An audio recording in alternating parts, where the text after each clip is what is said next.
요한계시록 7장 4절에서 9절 말씀 우리 같이 한번 읽겠습니다.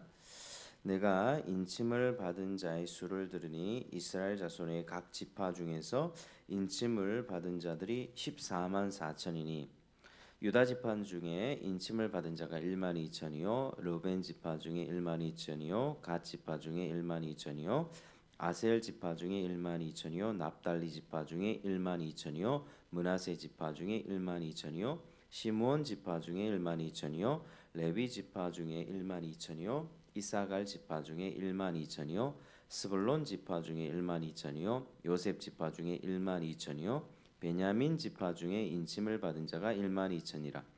이를 후에 내가 보니 각 나라와 족속과 백성과 방언에서 아무도 능히 셀 수 없는 큰 무리가 나와 흰 옷을 입고 손에 종려 가지를 들고 보좌 앞과 어린 양 앞에 서서. 아멘. 오늘은 우리가 14만 4천 명에 대한 이해를 가지는 시간을 갖겠습니다. 하나님께서는 그 종들의 이마에 인을 치셨습니다. 그래서 7장 3절 보니까 하나님의 종들의 이마에 인치기까지 하나님의 그 종들의 이마에 인을 치심으로써 종들을 주님의 소유로 삼으셨고 하나님의 자녀임을 확증해 주셨습니다. 이제 그들은 영원토록 하나님의 보호를 받으면서 살게 될 것입니다. 자, 이제 요한은 어떤 음성을 들었습니까?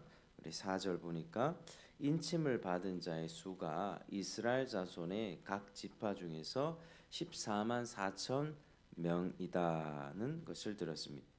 자, 이래서 5절에서 우리가 8절을 보니까 이스라엘의 12지파 이름이 나오고 각 지파는 12,000명씩 인침을 받았습니다.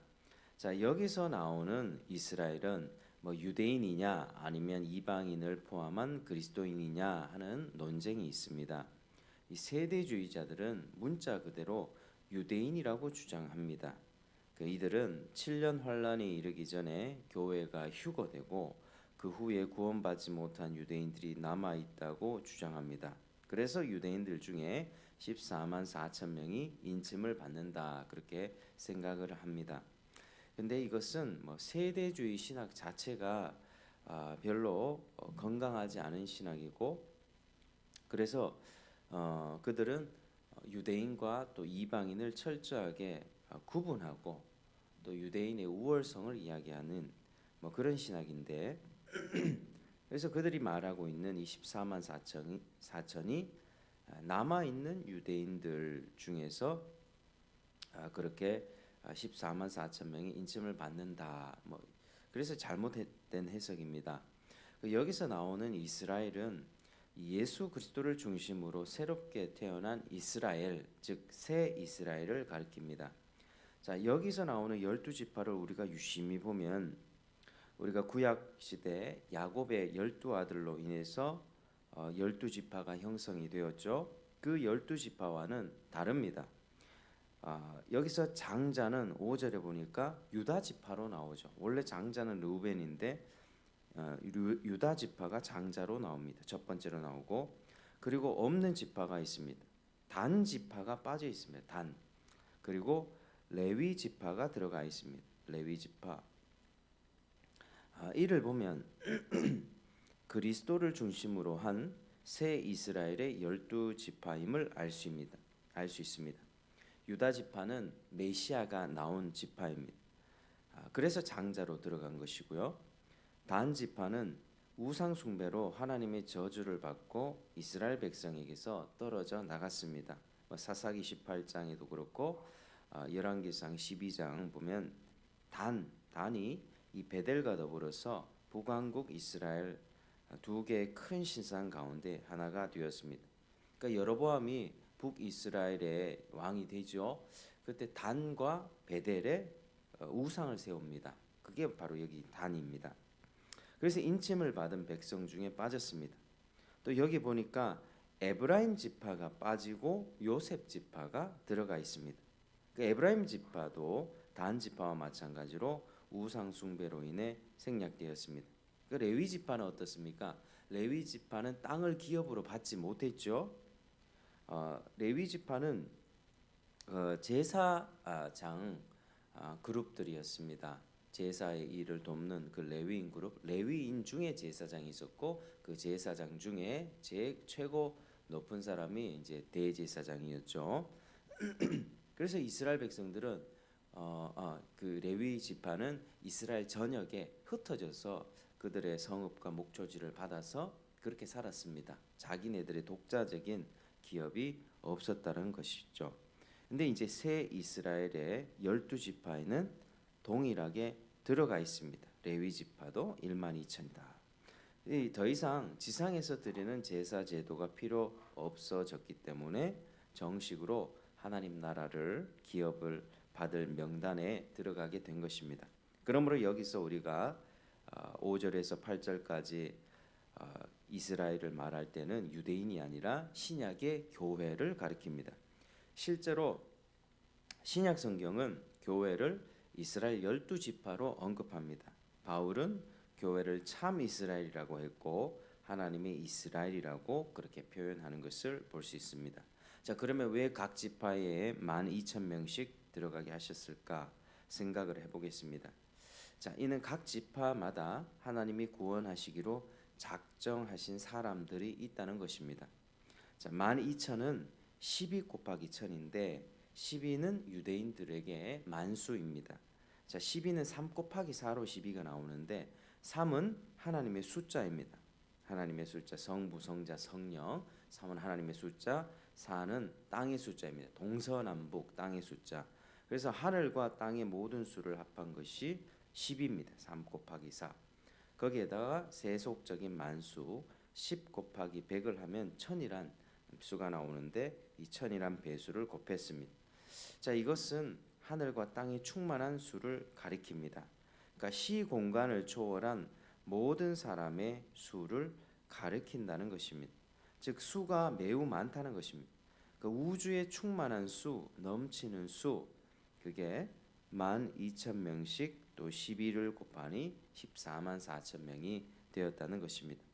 자, 이는 아담으로부터 예수 그리스도께서 재림하실 때까지 구원의 복음을 듣고 예수님을 믿은 모든 그리스도인들을 상징하는 말입니다. 구약과 신약을 망라한 하나님의 택한 백성 전체를 뜻합니다. 유대인과 이방인들로 구성된 완성된 교회를 가리킵니다. 자, 그런데 교회사적으로 볼 때 이 14만 4천 명을 왜곡한 이단들이 참 많았습니다.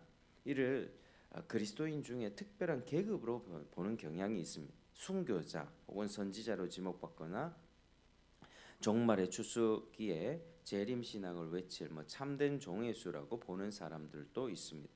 그래서 이단과 사이비 기독교에서는 14만 4천 명의 특별한 의미를 부여합니다. 여호와의 증인에서는 14만 4천 명을 여호와의 증인으로 부름받은 자로 봅니다.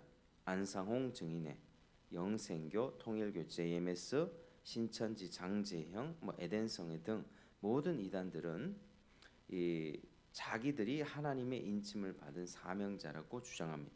이 숫자에 들어야 특별한 위치와 대우를 받는다고 주장합니다. 특별히 신천지에서 14만 4천 유명하죠.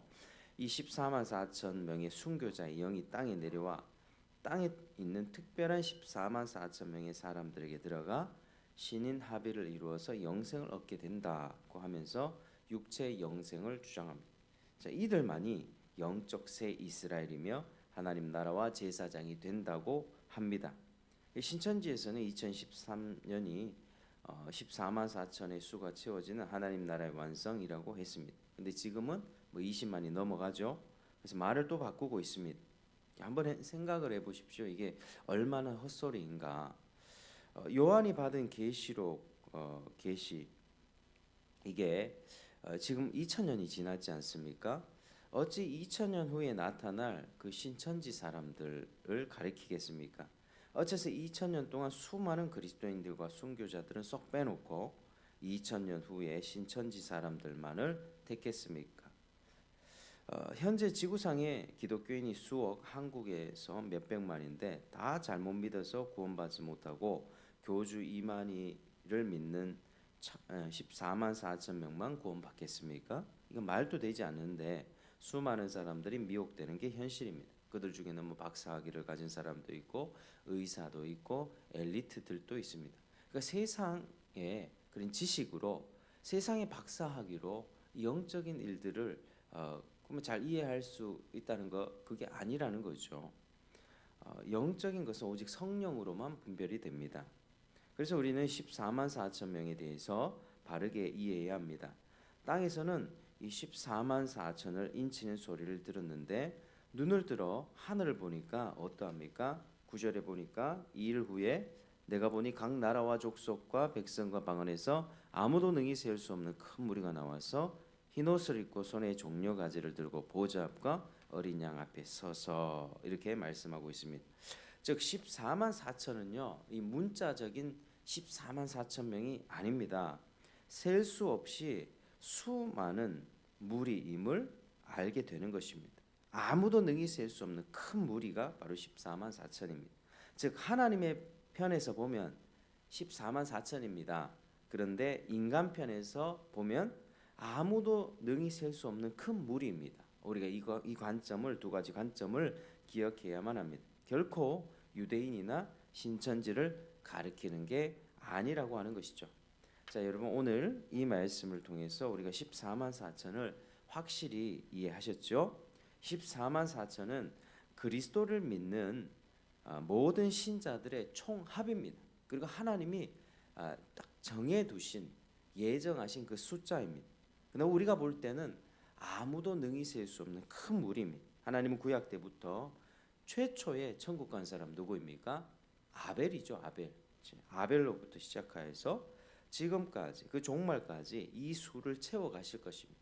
아무도 능히 셀 수 없는 큰 무리 우리는 알지 못합니다. 하나님은 그 수를 정해 주셨습니다. 그래서 하나님의 예정된 자들 중에 마지막 한 사람이 다 구원받을 때까지 하나님이 쉬지 않고 일하실 것입니다.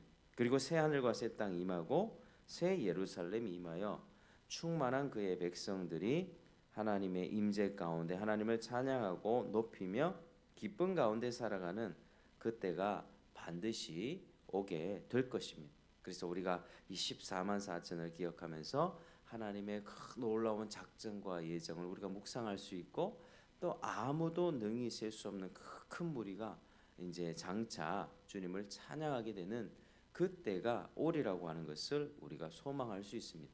우리 지금 시대는 너무나도 혼란스럽고 복잡하고 마음이 괴로움, 개인적으로, 가정적으로, 국가적으로, 또 교회적으로도 다 뭐 어려운 일들이 있지만 우리는 그것을 통과하며 새 예루살렘에 입성하게 되는 것이죠. 그래서 우리가 이 말씀 기억하면서 오늘 또 주님을 향한 믿음을 붙들고 승리하며 살아가시기를 주님 이름으로 축복합니다. 기도하겠습니다. 하나님 감사합니다. 오늘 14만 4천 명에 대하여 우리가 살펴보았습니다. 하나님 정말 하나님께서 정하신 수가 있고 그 수는 우리가 알 수 없으며 아무도 능히 셀 수 없는 큰 무리가 이제 주님 앞에 어린 양 앞에 서게 되는 그 날이 온다고 말씀을 합니다.